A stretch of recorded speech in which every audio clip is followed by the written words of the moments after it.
오늘 말씀은 이 구약의 오바댜라고 하는 성경입니다. 구약의 예언서들 가운데 하나인데요. 예언서는 크게 둘로 나눠집니다. 대예언서, 소예언서. 대예언서는 이제 길다 해가지고 대예언서라고 하는데 이사야, 예레미야, 에스겔, 다니엘까지 알려져 있고, 소예언서는 호세아부터 12권으로 구성되어 있습니다. 이 소라고 하는 마이너라고 붙여진 이름은 짧다, 짧은 예언서다. 이 길이에 따라서 이름이 붙여진 겁니다. 12이라고 하는 숫자가 구약의 그 12 예언서 이렇게 자주 이 유대인들에게 읽혀졌었고, 또 이 12이라는 숫자 트레야사르라고 하는 말이 늘 그들에게 예언서, 12 예언서로 알려지고 있었습니다. 길어서 중요해서 대예언서 이렇게 얘기하는 것은 아닙니다. 길이에 따라서 그렇게 말하는 것이지 중요성이라든가 어떤 특별한 의미에 있어서는 다 똑같다 이렇게 볼 수가 있겠습니다. 12 소예언서 가운데 오바댜는 속합니다. 그런데 구약에서 가장 짧은 책입니다. 한 장으로 되어 있거든요. 21절. 그러니까 뭐 길이도 가장 짧고, 이거 뭐 그냥 안 다루고 넘어갈 수도 있는데, 우리 매일 성경은 이미 룻기로 넘어가고 있죠. 그런데 성경 한 권을 다룬다 하는 이런 마음으로 오바댜를 좀 준비를 했습니다. 이 오바댜 선지자는 바벨론 포로로 끌려가던 이스라엘 백성들의 그 시기, 어려운 사건들을 경험하는 그 시기 동안에 예루살렘에서 살았던 그런 예언자였습니다. 이때 에돔이 특히 이스라엘 동쪽 남쪽에 있는 동남쪽에 위치했던 이 에돔이라고 하는 국가가 바벨론을 도와서 이스라엘이 멸망당하도록 지켜보면서 또 자기들의 유익을 챙겨가는 그런 것들에 대해서 심판의 예언을 선언한 것이 주된 내용입니다. BC 586년경의 이야기죠.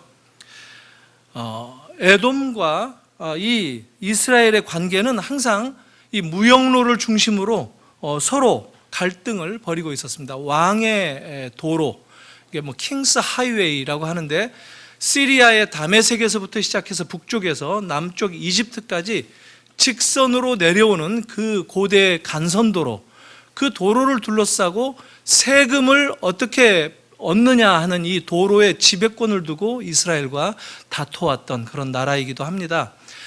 그런데 이름을 우리가 잘 알지만 에돔이라는 뜻은 이 붉은 피부라는 뜻이죠. 붉은색, 붉은, 사실은 그 포리지, 팥죽을 얘기합니다. 팥죽.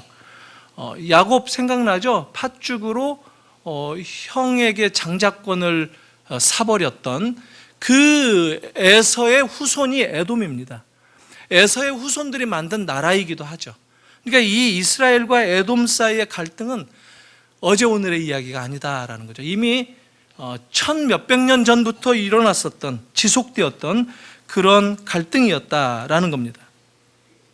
이 에돔이 바벨론을 도움으로써 바벨론이 예루살렘을 침략하고 파괴하고 이스라엘을 무너뜨리게 되는, 그리고 그 대가로 네게브 사막 있는 남쪽에, 이스라엘 남쪽에 그 도로 점유권을 보장받을 기회를 얻게 됨으로써 하나님은 이것을 아주 악한 행동으로 보셨고, 이 오바댜를 통해서 그 에돔을 심판하겠다라고 하는 아주 강한 메시지를 주는 것, 그 내용이 오바댜서라 얘기할 수가 있겠습니다. 3절을 보니까 너의 마음의 교만이 너를 속였다 이렇게 얘기합니다. 그러니까 에돔은 마음의 교만으로 자기를 속였다는 거예요. 자기의 교만으로 자기 스스로를 속였다라고 얘기를 합니다. 그러니까 교만하다라는 말은 성경에서 늘 하나님을 떠나는 사람들의 이 속성, 그런 어떤 성품을 나타낼 때 교만하다라고 합니다. 교만한 것은 자기를 의지하고 자기를 내세우고 자기를 자랑하는 것이죠.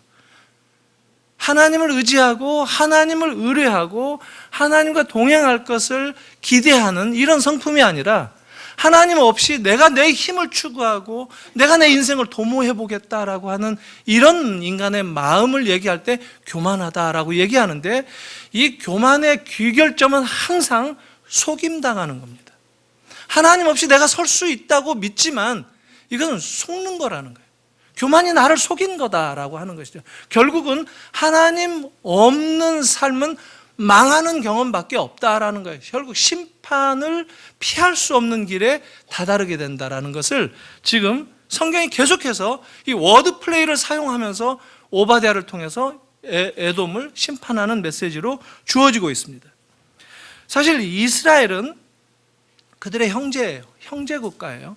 하나님의 심판이 정말 무섭게 에돔을 향하는 그 이유가 뭐냐면, 형제가 망하는 것을 옆에서 지켜보았을 뿐만 아니라 오히려 망하기 위해서 그 망한 것을 대가로 자기 유익을 챙겼던 그 형제의 악한 마음, 이 에돔을 하나님은 더 강하게 꾸짖는다라고 하는 것이죠.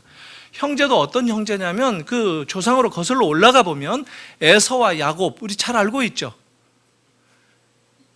배다른 형제도 아니고 한 뱃속에서 나란히 태어났던, 한날 한시에 태어났던 쌍둥이예요.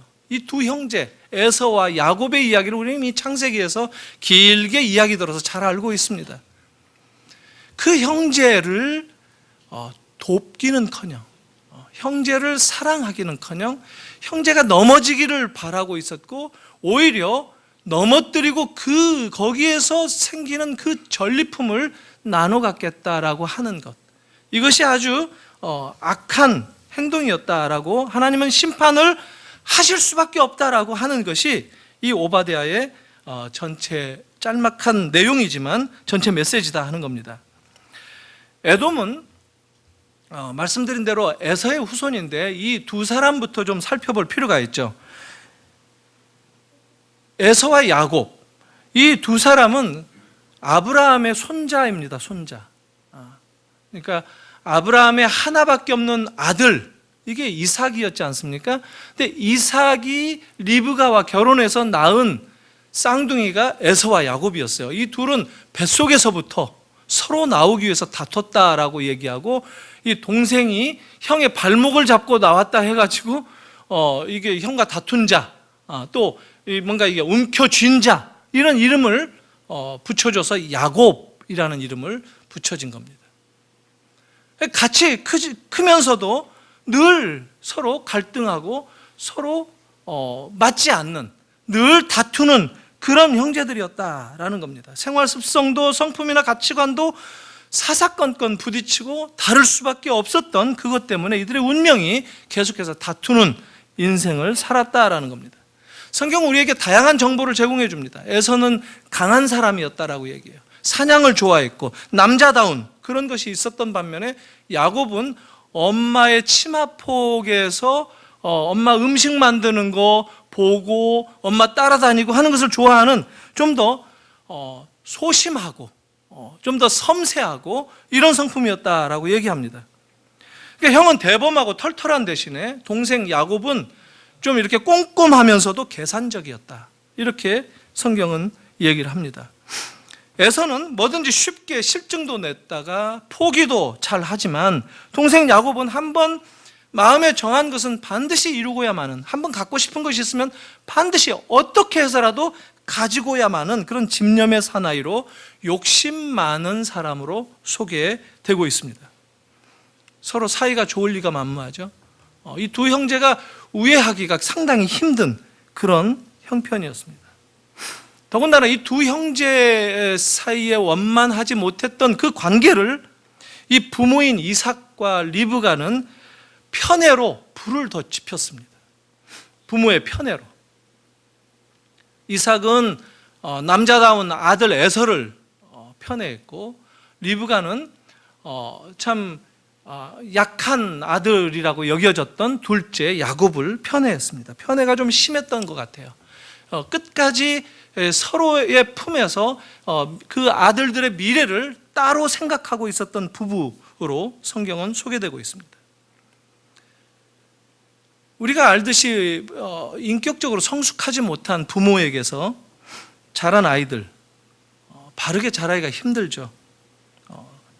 실제로 참 그런 얘기들 많이 합니다. 그건 틀린 말은 아닐 겁니다.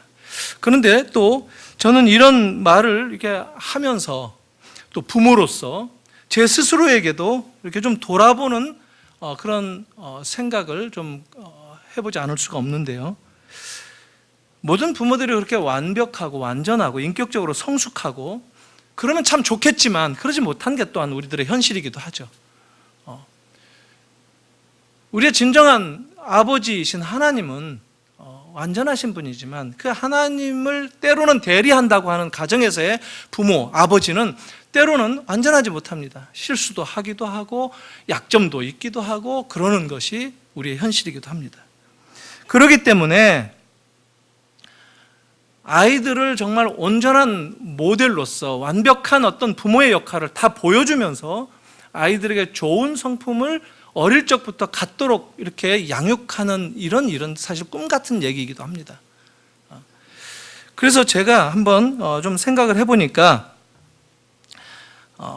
이런 얘기를 꼭 한번 짚고 넘어갈 필요가 있겠다는 생각입니다. 제가 80년대 손봉호 선생님이라고 밑에서 배우면서 참 그분 글이라면 한번 어떤 글이라도 다 읽어봤던 그런 시절이 있었는데 그분이 수필집을 한번 낸 적이 있어요. 그 글 모음집을 책으로 펴낸 적이 있는데 그 책 제목이 아주 의미심장한 그 제목이었습니다. 윗물이 더러워도 라는 책이었습니다.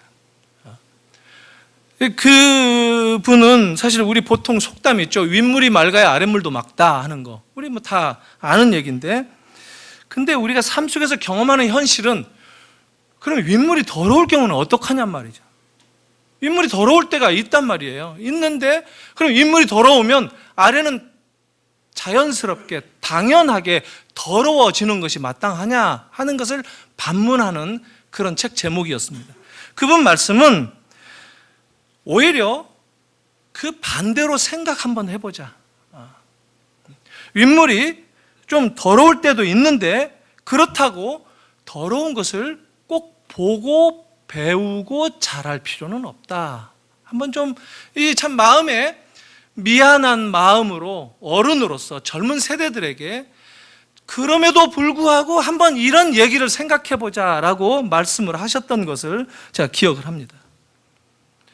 때로는 윗사람이 나쁘고 도덕적으로 참 부도덕하고 이기적이고 욕심사납고 하는 그런 경험을 하게 됩니다. 삶 속에서. 그러면 아랫사람은 그걸 보고 닮아가야 됩니까? 그걸 보고 배워야 됩니까? 더 적극적으로 그것을 보고 자기는 더 나쁜 사람이 되기를 위해서 애를 써야 됩니까? 그게 아니라는 거예요. 그래서 손봉호 선생님이 후배들에게 한편으로는 미안한 마음이 있지만 그러나 진실한 권면으로 말씀하신 것이 뭐냐면 혹시라도 윗물이 더러울지라도 아랫물이라도 맑았으면 좋겠다 하는 거예요. 이게 사실 우리 부모들의 마음이기도 합니다. 그렇지 않습니까? 이게 우리 부모들이 어른 세대들이 그냥 더러운 채로 이 더러운 유산들을 물려주자 이런 얘기가 아니라 이런 안타까움을 가지면서 좀 더 윗물도 맑아지려고 노력하고 그럼에도 불구하고 젊은 세대들은 그런 것들을 극복할 수 있는 것, 극복할 수 있습니다. 그게 하나님께서 우리에게 주시는 새로운 창조적인 능력이기도 하고 우리를 그래서 이 세상 가운데서 끊임없이 불러내시기도 하고 새로운 일을 맡기시기도 하고 변화를 촉구하시기도 하고 그러기 위해서 복음에 사로잡히도록 하나님께서 우리를 새롭게 능력을 부여해 주시는 그 가스펠, 복음의 DNA를 돌아보라고 그 DNA가 세포를 이루도록 자라도록 그래서 모습을 나타내도록 하나님은 우리를 이끌어 가신다라는 것입니다. 저는 그렇게 생각을 해봤습니다. 에서와 야곱 이 두 형제는 부모의 편애와 더불어서 빗나간 인생을 실제로 살았습니다. 그걸 우리는 성경으로부터 보고 배웁니다. 어릴 때는 부모들의 잘못이 훨씬 더 크게 부각될 수 있고 부모 잘못이다라고 핑계댈 수 있어요. 그러나 성인이 되면 20살이 넘게 되면 부모가 잘못 가르치고 잘못 키웠다 할지라도 그건 자기 책임이에요. 이제는 더 이상 핑계할 수가 없다는 거예요. 그래서 우리 모두가 다 그런 시각을 가지고 서로에 대해서 생각하면서 이 가정적인 것뿐만 아니라 이 교회 공동체 안에서도 그런 기여에 함께 노력하고 참여하는 그런 입장을 서로 조심스럽게 보이기 위해서 노력을 해야 된다 하는 생각이 듭니다. 이 에서와 야곱 두 형제는 서로 애써 무시하면서 지냈겠죠. 부딪히지 않으려고 서로 안 보면 안 부딪히고 이러면서 살았겠죠. 그런데 성경은 마침내 이들이 결국 결정적으로 정면 충돌한 사건을 소개합니다. 원수가 되고 말았어요. 그게 바로 야곱이 장자권을 훔친 그 사건으로 말미암았다라고 성경은 길게 이야기합니다. 우리 이 사실을 익히 들어서 잘 알고 있습니다. 동생이 형으로 속여서 눈이 어두워진 아버지에게 먼저 장자권의 축복을, 이 버스라이트라고 하죠. 이게 그 큰아들은 이 구약 유대 사회에서는 상속도 2배로 하죠. 2배로 받게 되고, 그리고 그 가문을 이어받는 대표자가 되는 것인데 그 권한을 아버지에게 축복으로 받아냅니다. 그걸 가로챕니다. 아버지는 한사코 에서만을 축복하기를 원했는데 야곱이 그것을 가로챈 거예요.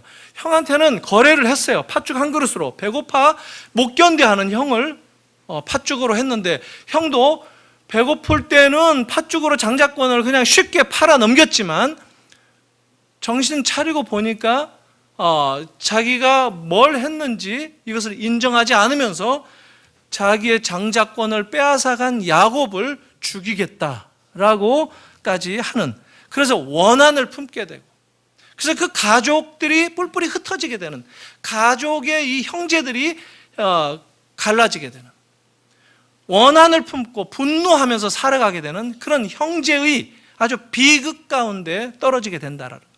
어머니가 그 에서 큰아들의 혼자 되뇌이면서 일을 가는 모습을 목격했어요. 이거 잡히기만 하면 내가 죽이겠다. 그래서 이 둘째 아들을 이룰 수 없어서 먼 타향으로 유배 가듯이 라반 삼촌 집으로 보냅니다. 우리가 아는 대로 21년이나 거기 가 있었죠. 거의 젊은 모든 시절을 그쪽에서 보냅니다. 유배살이를 한 것이죠. 지금 성경은 오늘 오바댜는 그 얘기를 하고 있는 거예요. 지금 이스라엘도 유배 가고 있어요. 바벨론으로 포로로 가고 있어요. 누구 때문에? 에돔 때문에. 바로 이것은 오래전 데자뷰처럼 다시 반복되고 있는 것 아닌가? 오래전에 에서 때문에 야곱이 유배 갔지 않았는가? 지금 그게 계속해서 반복되는 게 도대체 어찌된 일이냐는 거예요. 하나님은 그런 에돔을 용서하실 수 없다는 거예요. 심판하시겠다고 말씀을 하신다는 거예요. 형제인데, 형제를 그렇게 했다는 거예요. 사실 이 신명기에 보면은 에돔과 이스라엘의 이 사이를 얘기합니다. 세일산 중심으로, 그 지역의 중심으로 에돔이라는 나라가 섰는데, 이스라엘이 그 야곱의 후손들이 출애굽하고 그 길을 통과해서 가나안으로 갈 수밖에 없는데 하나님이 이런 명을 내리신 적도 있어요. 신명기 2장 말씀인데 제가 얘기를 하겠습니다. 3절부터 제가 읽을게요. 너희가 이 산을 두루 다닌 지 오래니 돌이켜 북으로 나아가라. 너는 또 백성에게 명령하여 이르기를 너희는 세일에 거주하는 너희 동족 에서의 자손이 사는 지역으로 지날진대 그들이 너희를 두려워하리니 너희는 스스로 깊이 삼가고 그들과 다투지 마라. 그들의 땅은 한 발자국도 너희에게 주지 아니하리니 이는 내가 세일산을 에서에게 기업으로 주었음이라. 하나님이 에서에 대해서도 약속을 하셨고 그가 살아갈 수 있도록 보장을 해주셨고, 이스라엘도 조심시키면서 그 후손들인데 이스라엘 자손들에게 에돔, 에서의 후손들과 다투지 마라. 너희가 지금 큰 민족을 이루고 가나안으로 지금 진군하고 내가 너희와 함께하는 이것 때문에 그들이 무서워할 수도 있을 텐데, 두려워할 것인데 그들을 두렵게 하지 말고 다투지 마라. 왜 그럴까요? 하나님은 형제라고 하는 그 뿌리 때문에 하나님의 형제들을 다투지 말라고 한 거예요. 하나님은 하나님만 공경하라고 말씀하시지 않아요. 형제도 사랑하라고 얘기해요. 심지어 이 형제가 어디까지 확장되느냐면 예수님은 원수도 사랑하라 그랬죠. 이 세상까지도, 이방 세상까지도 사랑하라. 이게 하나님의 마음인 거예요. 근데 지금 그 형제의 관계가 깨어지는 것, 뒤틀려진 것, 허물어진 것, 이것 때문에 하나님은 지금 이 오바댜를 통해서 말씀하셨다라는 겁니다. 야곱은 형 에서에게 그 장자권을 훔쳤는데 사실 이 장자권을 한 번도 써먹어 본 적이 없습니다. 자기가 장자여야 되는데 장자인 것도 잊어버린 채 살아가요.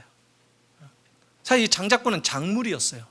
하나님을 다시 만나기까지는, 하나님의 은혜를 다시 깨닫기까지는, 하나님이 그에게 만나주셔서 이스라엘이라는 이름을 주시기까지는 이건 작물일 뿐이에요. 인간이 취득한 것, 인간이 머리 굴려서 자기 계산대로 자기의 계획을 추진한 것들 소용없다는 거예요. 심지어 창세기 33장을 보면 이렇게까지 비굴하게 형에게 굽실거립니다. 자기가 사실은 장자권을 가지고 있는데 고향으로 돌아오려고 하다 보니까 뭐라고 얘기를 하느냐면, 형을 만나고 고개를 숙이고 절하고 입을 맞추고 난리를 피우면서 굽실거리는데 형한테 주님이라고까지 얘기합니다. 아도나이라고 얘기합니다. 주님은 예수님에게도 우리가 주님이라고 하죠. 주님은 구약에서 야훼 하나님의 이름을 입으로 부를 수 없을 때 주라는, 아도나이라는 이름을 대신 우회로 부르는 거예요. 주라고 얘기하는 것은 사실 야훼 정도의 높임말인 거예요. 야곱이 그에게 이르되, 창세기 33장 13절 14절입니다. 내 주도 아시거니와 자식들은 연약하고 내게 있는 양떼와 소가 새끼를 데리고 있은즉 하루만 지나치게 몰면 모든 떼가 죽으리니 청하건대 내 주는 종보다 앞서가소서. 나는 앞에 가는 가축과 자식들의 걸음대로 천천히 인도하여 세일로 가서 내 주께 나아가리이다. 형님한테, 에서한테.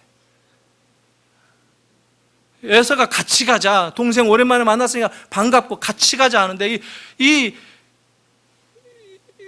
마음이 아주 좀 이렇게 간이 콩할 만한 이 야곱은 혹시라도 그 형의 주먹에 한 대 맞을까봐 같이 갈 수도 없을 만큼 마음이 쫄아 있다는 거예요. 먼저 가시면 내가 이렇게 핑계거리를 대서 지금 얘기하고 있는 이 가족들 데리고 천천히, 형님 빨리 가시고 천천히 가서 내 주께 가겠습니다. 그리고 안 가죠. 무섭습니다. 왜 이런 일들이 벌어지죠? 하나님을, 우리가 아까 찬양 불렀죠. 찬양 가사 제가 부르다가 적었는데, 세상 권세 너의 앞길 막을 때 주만 믿고 나아가라고 우리 찬양 불렀죠. 이런 찬양 부를 때 여러분 마음에 어떤 마음이 들어요? 그냥 막 합니까? 리듬 따라서 무슨 내용이 다 시간이 지나가면 증발이 되고, 그 찬양을 부를 때 정말 내 삶 속에서 세상의 권세가 내 앞길을 막을 때, 이 주만 믿고 나아가는 일들을 내가 한번 실제로 겪어보자라고 하는 이 의지가 발동이 됩니까? 그렇게 찬양해야 되는 거예요. 그걸 우리가 가지고 돌아가야 되는 거예요. 이게 능력인 거예요, 그게. 그럴 때 능력이 내 것이 되는 거예요. 근데 세상 권세 앞에 주를 생각해야 될 때, 주를 생각하지 못하는 이 현실을 살 때 이런 일들이 벌어진다는 거예요. 머리 조아리고 형 앞에서 종이라고 생각하면서 오히려 좀 더 지나치게 비굴하게 사는. 왜 그러느냐면 힘으로 모든 것을 판별받는다라고 생각하는 그 이 세상의 구조에 대한 이해가 뿌리 깊게 잡혀있기 때문에 우리는 세상을 그렇게 인식한다는 거예요. 세상을 살아가는데 힘에 의해서, 돈에 의해서 줄을 설 수밖에 없다는 것을, 우리가 주를 의지해서 산다는 마음보다도 그것을 먼저 붙잡게 된다는 거예요. 그럴 때 지금 야곱과 같은 이런 삶의 모습이 나타난다는 거예요. 힘센 사람 앞에서는 할 말 못하고 힘 없는 사람은 내가 누를 수 있다라고 하는 이 세상을 지배하는 그런 삶의 방식에 우리도 모르게 지금 끌려간다는 거예요. 벗어나라는 겁니다. 그게 에돔이 가졌던 생각이었다는 거예요. 바벨론이 지금 그 생각으로 이스라엘을 괴롭히고 있어요. 이스라엘을 멸망시켰어요. 이스라엘은 지금 그들의 죄 때문에 우상을 섬기고 하나님을 제대로 의지하지 못했던 그 이스라엘의 죄악 때문에 그 결과로 바벨론의 포로로 잡혀가기까지 하는 이 심판 아래 놓여 있습니다. 지금 그들은 하나님께 나름대로 그들대로 징벌을 받고 있어요. 그렇지만 하나님의 마음은 에돔이 그 이스라엘이 멸망당하는 것을 돕고 좋다고 생각하면서 그 이익을 그 참 아주 가증스럽게 거기서 나오는 유익을 챙기려고 하는 이런 마음을 갖는 것을 용서하시지 않겠다고 하는 것. 그것은 이스라엘에 대한 하나님의 마음이 나타난 거예요. 이스라엘에 대한 회복. 이스라엘을 적대시하는 사람들은, 그 민족들은 하나님을 대적하는 것하고 똑같이 취급하신다는 거예요. 우리 성도들도 부족할 때가 있죠. 우리들도 어려울 때가 있죠. 때로는 우리 잘못 때문에 어려움에 빠질 수도 있고, 그렇다고 할지라도 하나님은 우리를 회복시키겠다는 거예요. 하나님은 당신의 신실하심을, 하나님은 당신의 약속을 반드시 지키겠다는 거예요.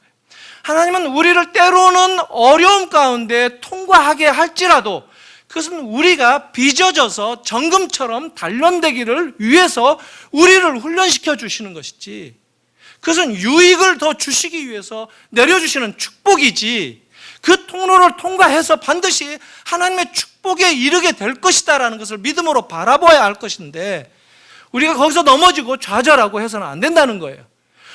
그런 우리라 할지라도 우리를 대적하는 자들을 하나님은 당신을 대적하는 자들로 맞서겠다는 거예요. 그게 에돔을 징벌하시는 하나님의 뜻입니다. 이스라엘은 이런 이 오바댜 선지자의 말씀만 들어도 위로를 얻을 수 있었을 겁니다. 그들의 회복을 확신할 수 있었을 것입니다.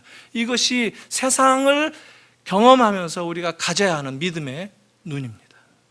사랑하는 성도 여러분, 여러분들의 삶을 둘러싸고 그런 역학관계, 여러 우여곡절들이 서로 빚어지고 있는 그런 삶의 현실들 속에서 이 믿음의 눈으로 해석해내시기 바랍니다.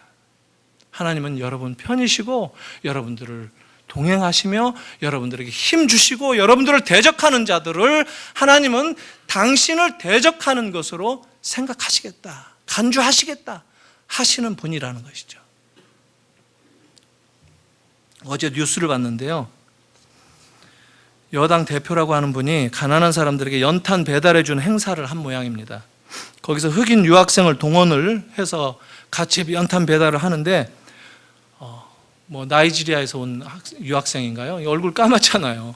근데 그걸로 농담을 했답니다. 얼굴이 연탄색하고 똑같네? 이랬답니다.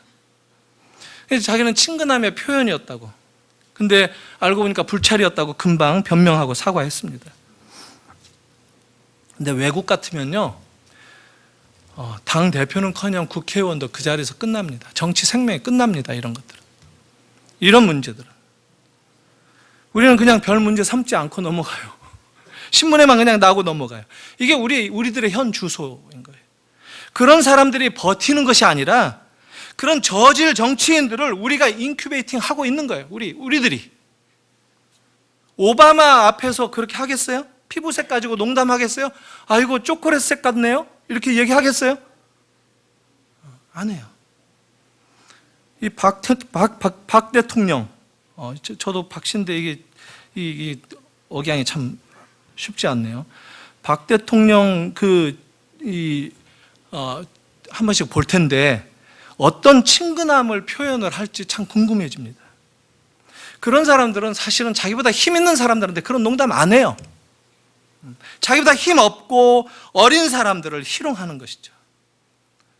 흑인 학생한테는 피부색을, 여기자에게는 성희롱을, 어린 사람에게는 반말을 밥 먹듯이 하는, 이게 뭐냐면 힘의 원리로 약한 사람들을 짓누르는 본능적인 것들이라는 거예요.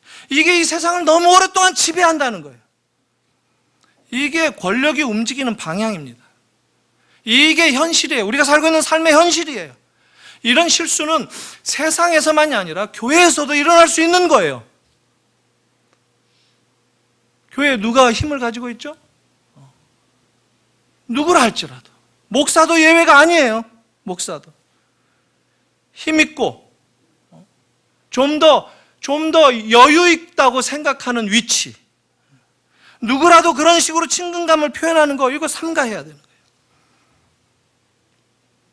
세상은 그렇게 힘의 균형을 알아서 쫓아가고 맞춰주고 거기에 굴복하고 그렇게 되어 있습니다. 그러나 하나님은 그렇게 세상 힘에 의해서 성도들이 살아가야 한다고 말씀하시지 않는다는 거예요.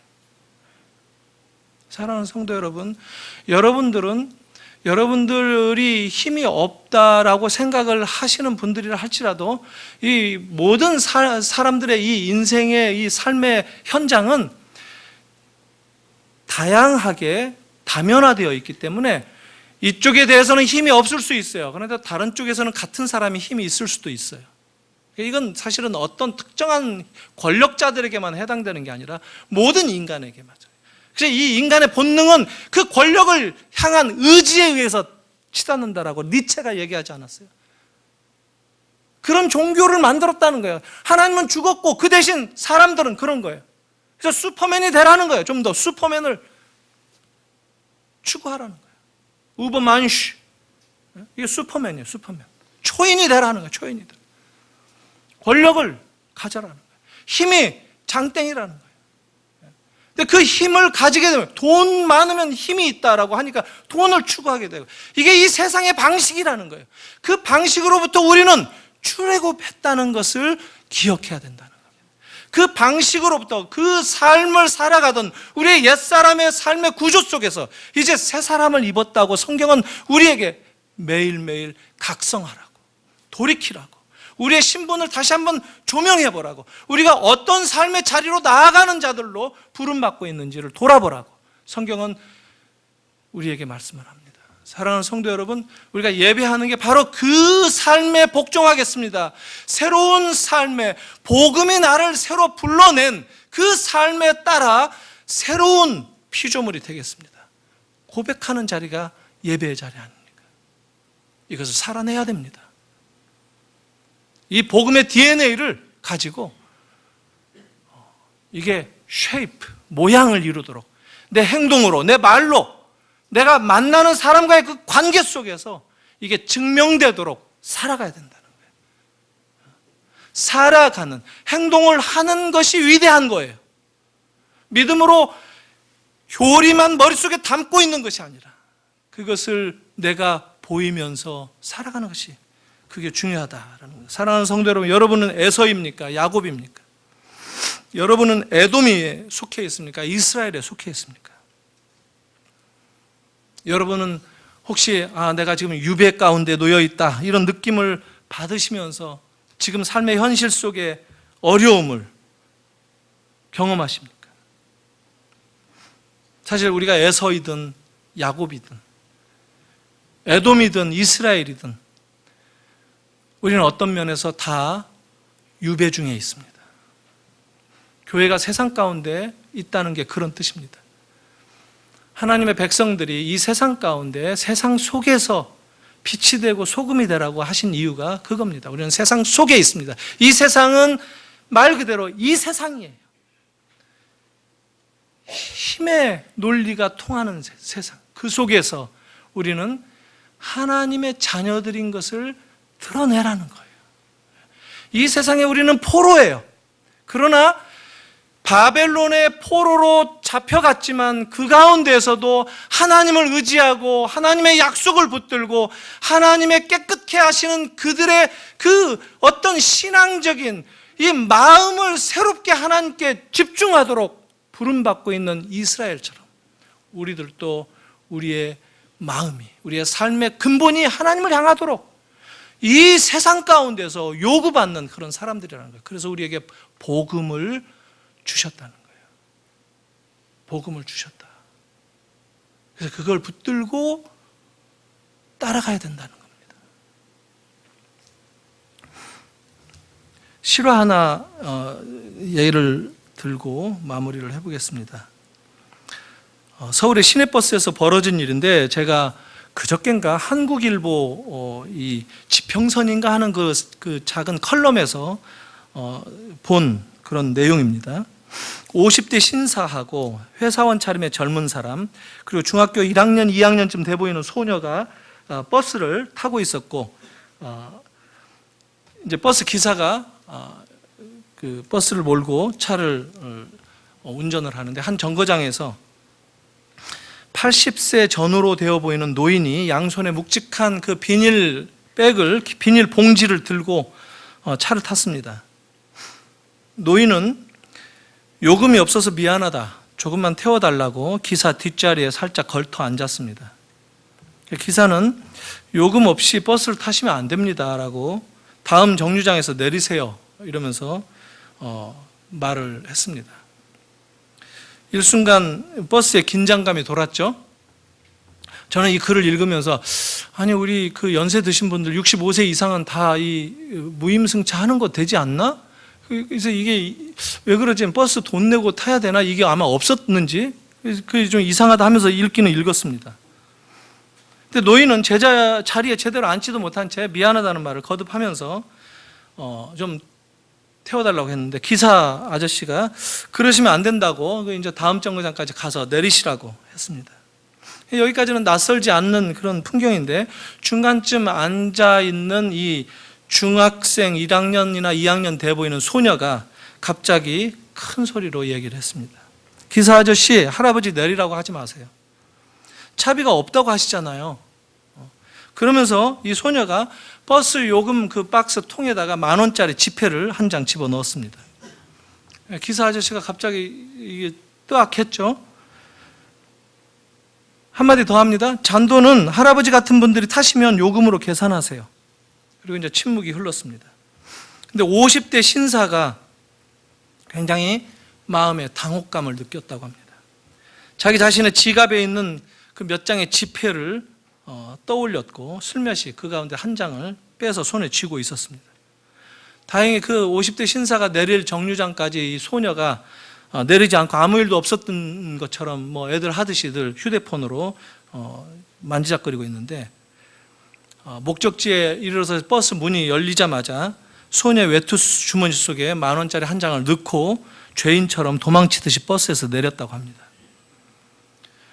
이 신사가 넣어준 이 10,000원짜리를 소녀가 어떻게 했는지, 소녀가 10,000원 넣은 그 요금함에 그 10,000원을 기사가 어떻게 했는지는 알려지지 않고 있는데, 신사가 이 이야기를 방송에서 아마 라디오로 전했던 것 같습니다. 뭐라고 고백을 했느냐면, 그 어린 소녀에 대해서 어른의 죄책감을 씻고 싶다라는 얘기를 했습니다. 뒤이어서 한 아주머니가 동네에서 제과점에 빵을 사러 갔습니다. 근데 한 노인이 케이크를 주문하고 있었습니다. 그런데 집까지 배달해 줄 수 없겠느냐 종업원에게 사정을 하고 있었습니다. 아주 그 할아버지는 심각한 파킨슨 이 병을 앓고 있어서 몸을 잘 가누지 못하는데, 부인 그 할머니가 생일이어서 생일 파티를 깜짝 놀라게 해주고 싶어서 케이크를 사러 왔는데 들고 갈 수가 없으니까 배달 좀 해달라고 했던 모양입니다. 종업원은 하는 얘기가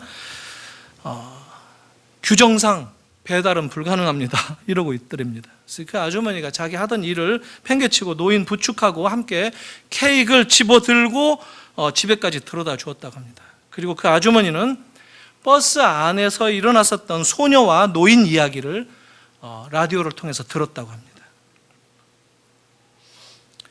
세상을 바꾸는 힘은 그 소녀가 가지고 있는 그런 DNA, 그겁니다. 그걸로 세상을 바꿔 가야 되는 거예요. 그게 감동이 되고 그게 영향이 되면 내 삶 속에서 그걸 하면 되는 겁니다. 예수께서 우리에게 복음의 DNA를 주셨어요. 좋은 소식을. 하늘의 그 영광에 참여할 수 있는, 이 세상의 어떤 그런 구조 속에서 우리의 인간적인 한계에 머물러 있고 제약 속에서 아기다툼하면서 살아가는 그런 자리로부터 영광을 보여주셨던 그 굿뉴스, 그것을 우리가 전해 들었다면 그 DNA를 보이면서 사는 것, 이게 우리들의 모습이다 하는 겁니다. 오늘 말씀은 오바댜에 대한 이 오바댜가 에돔에 대해서 심판을 예언하는 것이지만, 동시에 에돔을 심판한다는 것은 이스라엘을, 유다를 회복하는 것이기도 합니다. 그 말씀에 같이 가는 거 아니에요? 오늘 17절 본문이 그거예요. 오직 시온산에서 피할 자가 있으리니 그 산이 거룩할 것이요 야곱 족속은 자기 기업을 누릴 것이다. 사랑하는 성도 여러분, 세상이 망하게 되고 세상에 무너지는 그런 상황 가운데서도 하나님의 이 남은 자들을 향한 이 지혜로운 이 부르심, 오늘 저와 여러분들 가운데 그것을 보시겠다 하십니다. 여러분들의 삶을 통해서 이 복음이 만들어내는 그 따뜻한 관계를 회복하시기 바랍니다. 우리가 의롭게 되었다라는 말은 그겁니다. 의라는 말이 이 디카이오스, 정의, justice라는 말이 무슨 뜻이냐면 그냥 단순히 righteousness, 이 옳다라는 얘기는 뭔가 무너졌고 뒤틀려 있고 허물어진 것, 잘못된 것을 바로 잡는 것이에요. 여러분들의 삶 가운데 잘못된 것이 있습니까? 하나님과의 관계 속에서 뭔가 잘못된 것이 있습니까? 의로운 관계로 회복하는 것, 이게 복음의 능력입니다. 형제가 간 관계 속에서 뒤틀어지고 잘못된 것이 있습니까? 교회 안에서 매번 만나고 하는 이 형제들인데 마음 가운데 어떤 분노나 원한이 있습니까? 바로 잡으라는 거예요. 이게 복음의 능력이고 복음을 살아가는 우리들의 삶의 모습이어야 된다. 성경은 그렇게 얘기합니다. 그리고 거기서부터 더 나아가서 세상까지도, 세상과의 관계까지도, 이방들과의 관계까지도 바로 잡으라는 거예요. 유대인이 그거 실패한 거 아니에요? 우리는 선택받았고 세상은 이제 지옥 갈 사람들이다가 아니라, 나를 먼저 부르신 것은 세상에게 이 좋은 소식을 전하고 나누고 그들을 이 좋은 소식으로 섬기라고 나를 부르신 것이다라고 하는 우리의 정체성을 확인하는 것, 이게 복음이라는 거예요. 이 복음이 여러분들의 삶 속에서 쉐이핑으로, 모습으로 보여지기를 소망해 봅니다. 우리 교회가 그런 교회가 되었으면 좋겠어요. 새해까지 갈 거 없어요. 새해부터 잘해야지가 아니라 오늘부터 한번 잘해보십시다. 오늘 점심 먹으면서도 같이 이 마음으로 서로를 바라보시고, 이 마음으로 손을 잡아주시고, 이 마음으로 함께 나누시고 섬기시는 여러분들이 되시기를 주님의 이름으로 축원합니다. 기도하겠습니다. 하나님 아버지, 은혜를 감사합니다. 에돔에 주신 이 메시지를 저희들이 들으면서 오늘 우리들의 삶 속에서 내가 받아야 할 주님의 말씀이요, 내가 실천해야 될, 그래서 내가 주를 붙들고 살아야 될 지침인 것을 다시 한번 확인케 해주신 것 감사합니다. 주님, 우리의 삶을 통해서 복음의 능력이 나타나기를 소원합니다. 내 말로, 내 행동으로, 내 손과 발로, 내가 행하는 삶으로 복음이 모습을 띠고 나타나기를 원합니다. 이 자리로 저희들을 불러주시고 지켜주시고 동행하시며 기다리시는 주님을 저희들이 다시 한번 기쁨으로 섬기겠노라고, 주님 앞에 삶의 실천으로 나아가겠노라고 다짐하는 우리 모든 심령들 되게 하여 주시옵소서. 예수님의 이름으로 기도하옵나이다. 아멘.